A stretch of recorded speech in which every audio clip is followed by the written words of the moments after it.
You may be wondering why I have a welding cabinet sitting on top of my table saw. Well, we plan on converting that into a rolling cabinet drill press stand for my drill press that's on top of my workbench in the back. Stick with me for this one.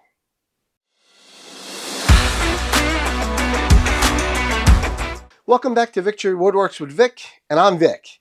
In this video, what we're going to do is we're going to convert this welding cabinet into a rolling drill press stand for my drill press that we have in the back. The reason I picked this is because it's metal, it's heavy duty, holds a lot of weight, and you know what? It's kind of narrow. Should be easy for me to roll around in here and kind of stick it into a corner if I can find a corner that's available. Now, I got this welding cabinet, this rolling welding cabinet at Harbor Freight. Not overly expensive, but what I like about it is it holds a lot of weight, and it's got a lot of drawers, as you can see up front. And if we do a little conversion to it, it should be pretty easy for us to mount the drill press right on top of it. What I'm going to do next is I'm going to take everything out of the box and kind of show you what's in there, see what we need and what we don't need. Because one of the things I know we won't need are the wheels. Now, they've got these little casters that you can see up front, little hard casters, whole lot of weight, but you know what? I think we can do better with one of these. I almost broke my cup there. These are heavy duty poly something wheels that we're going to repurpose from this dolly that we made for some other project. And then what we're going to do is we're going to put some sort of top onto the cabinet so we can bolt our drill press right on top of it. And that'll be basically most of the modifications we're going to do on the outside. In another video, or perhaps this video, depending how long we go, we're going to figure out what are we going to do with the drawers, how are we going to optimize the space inside the drawers. I've got some good ideas about that, so stay with me for those. I've got everything unboxed. So basically, we got the cabinet here. This looks like the base that would go underneath the cabinet with some attachment points here for wheels. Handle, which we probably will reuse. Additionally, in this box, we got the wheels that go for here, but we're not going to use that. We got the front wheels here, which, again, I don't think we're going to use these because we've got better ones. And then we got a couple other miscellaneous pieces. We got a chain here, which I believe if you're actually mounting a bottle to the back, this chains it so it doesn't fall off. And then we have this kind of hook thing, which I believe kind of scoots in the back, gives you a place to hang your hoses or something. I'm not sure. I'm not really a welder. I'm not sure what other accessories you would need for something like that. So let me clean this up, and we'll only keep what we really need, and we'll look at the cabinet itself. All right, so here we got the cabinet. Overall, the cabinet looks like 20 3/8 by 14 1/4. All right, it's got this top drawer here, which it's a short drawer. It only goes up to here. So that drawer is about 10 inches by 10 7/8. We've got drawer number 2, which is a whole lot longer. This is like 15 1/2 by the same 10 7/8. Third drawer is the same as this one, except a whole lot deeper. So let me go into depth here. I forgot about that. This is, top drawer is 2 inches. Drawer number 2, also 2 inches. Drawer number 3 is 5 1/2 inches deep. It's the same 15 3/4 or so by about 10 7/8. The bottom one's kind of interesting. It actually flips up, rolls back, so you can like put some bigger items back in here. So my idea is that I've got accessories for the drill press that would fit nicely in here, out of the way. And I'm thinking up here, we can make little places where we can put things like our drill bits. And other accessories could go into any one of these drawers. So I think it's a very good starting spot for what we need for a drill press, a rolling cabinet, actually I'm not even sure what to call this. A drill press rolling cabinet. There we go. Okay, what we have here is the bottom of the cabinet. So it's got this little raised section up here, which is raised about 1 3/8 of an inch up. I'm looking at the screw holes here for the wheels that come with it. They're not going to fit the wheels we plan on putting on it. So we're going to have to do some other mounting ability. Also, like I said, this area, it sticks in.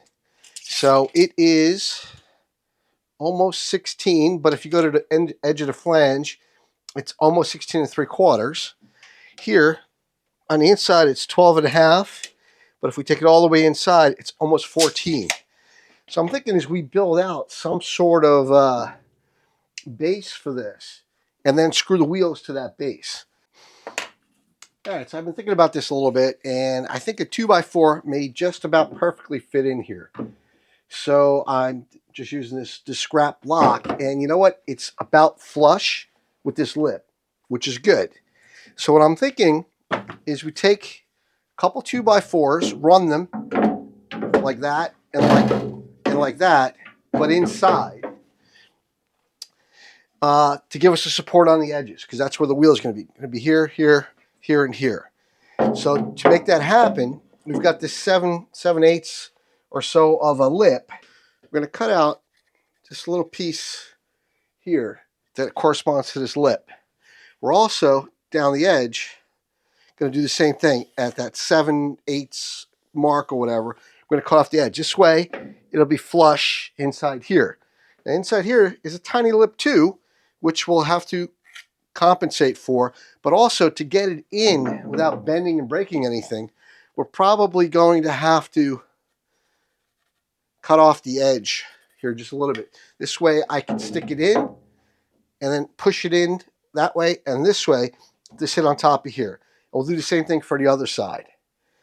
Once that's in, what I'm thinking is we're going to just screw straight into the bottom, or at least drill through the bottom, and then put bolts or screws somewhere in here to hold this piece and to hold the piece up top. That's as far as I got so far.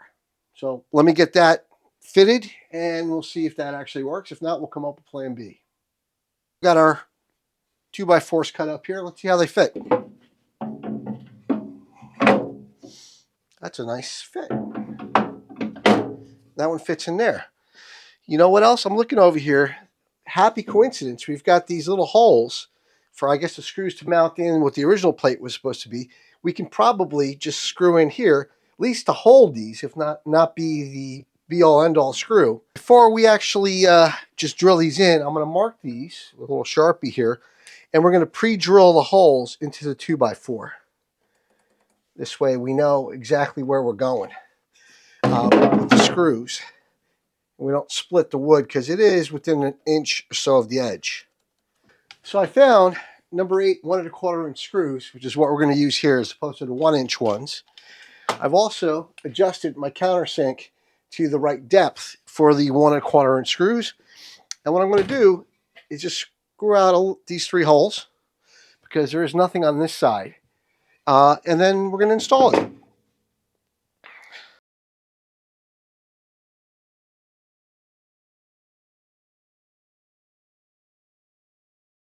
All right. So got all of our holes drilled. We're going to reinsert our piece of wood, and the holes, as expected, line up. Now what we're going to do is just bring it a little closer to the edge here. Is just screw them in.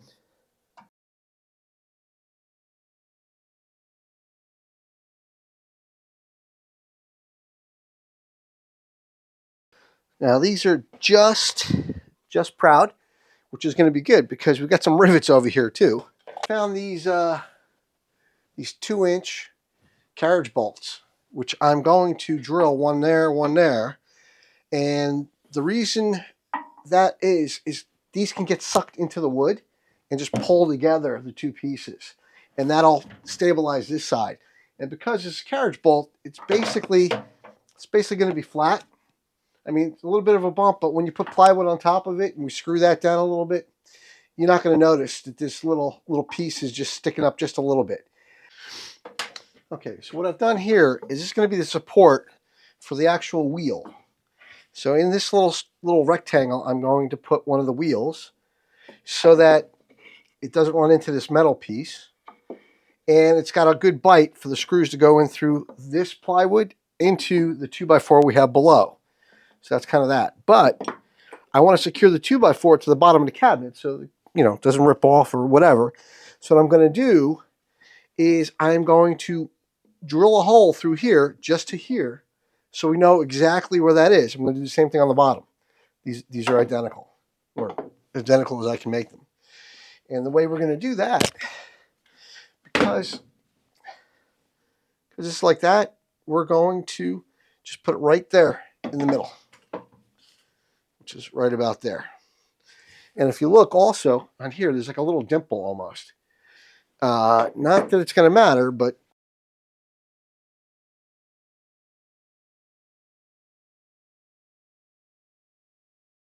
all right. Those are our 2 holes, or at least our starter holes. And since this is a 3/4 inch, 3/8 inch bolt, we're going to use 3/8 inch here. Just kind of bang it in. Let's pull this out here a little bit, make it a little easier for ourselves. So we're up to metal.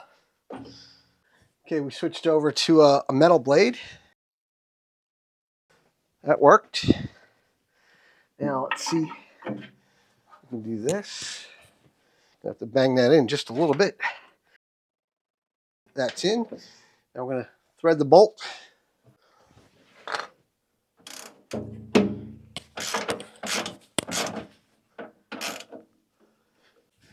So the idea now is that this will go right here. And as we screw the wheels in, it'll screw to the 2x4. As long as we keep it in here. That'll be 2 of the wheels. Now, we've got to do something here for the front also. Originally, I was just going to go back here. But the problem is, where's that wheel? If this is here, you can't really reach the lock. So I got to extend it out. That's the first problem. The second problem is that we've got some rivets and things like that here that we can't grind off because the box will probably fall apart. So I'm going to need to extend it out to about here. The way we're going to do that is like this. We're just going to take this board, same idea as in the rear, except we may have to shim up 1 or 2 spots up in here so that the screws not only can tap in back here, but into something up front. Now we may have to change out the type of screws we use up front because this is metal. And you know what? I just don't think good old wood screw is going to go right in and do anything. We've got these holes. I'm just not sure how we're going to do that. So give me a second to think about it. In the meantime, we'll put on the rears, and then we'll go for the front. Okay, what I'm going to do with this piece of plywood right now is just set a screw and a screw here just to hold it in place while we attach the wheels. And the way I'm going to do that is I'm going to use our countersink bit, stick it right in there.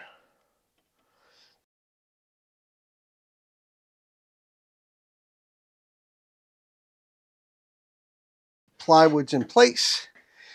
Now we have one of our wheels. We want it right here.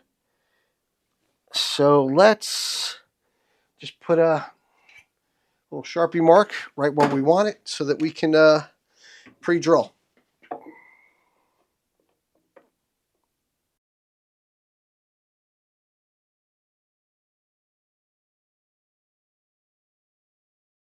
All right. Got one of our wheels on.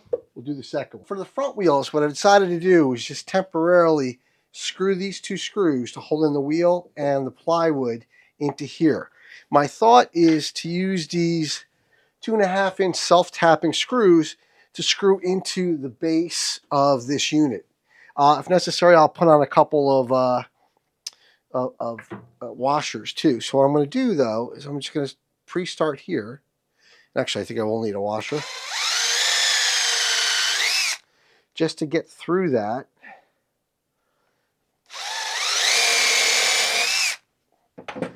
And just drive it through.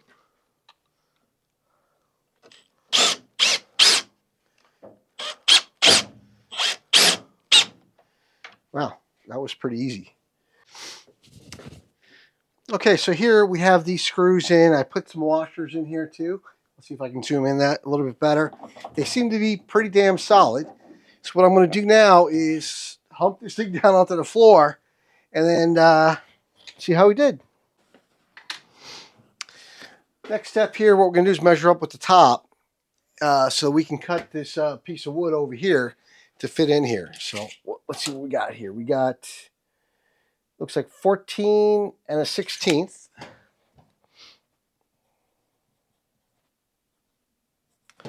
And this way we've got 20 1/16.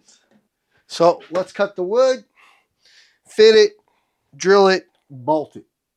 So with a little persuasion, we got a perfect fit on top. Okay, so we got the drill press onto the stand here.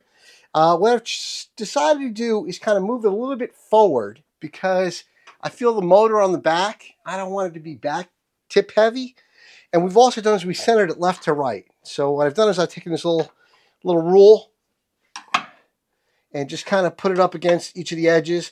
And we're pretty well centered. So what I'm going to do now is I'm going to drill 2 holes right here, right where we have these, I'm assuming, mounting holes for the drill press itself. I'm going to go right through. I'm going to bolt up from the bottom.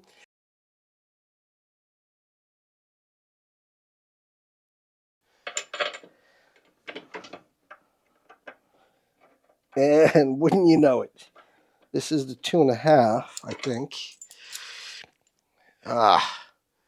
So back to Home Depot. These are too short. You know, it's not a project until you've been to Home Depot at least twice in a day or a weekend. So anyway, we got the longer bolts. What we're going to do is we're going to thread them through here.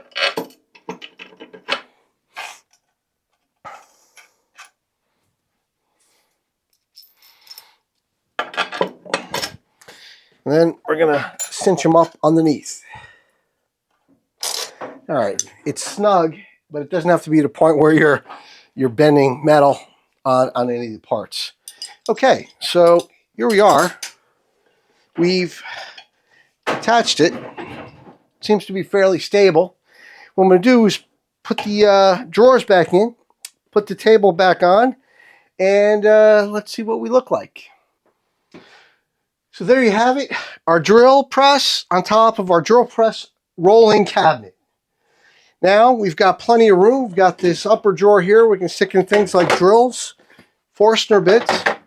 We got the second and third drawer, which we can put in a whole bunch of other stuff. And down below, we can stick in things like our vise and otherwise. So I think this is going to help out a lot around here, and it's easy to roll around, although we're locked right now. And I can put it anywhere if I actually had more room. So there you have it. Drill press on the rolling drill press table. So if you learned something new, you liked what you saw, please like and subscribe to our channel. Stay passionate.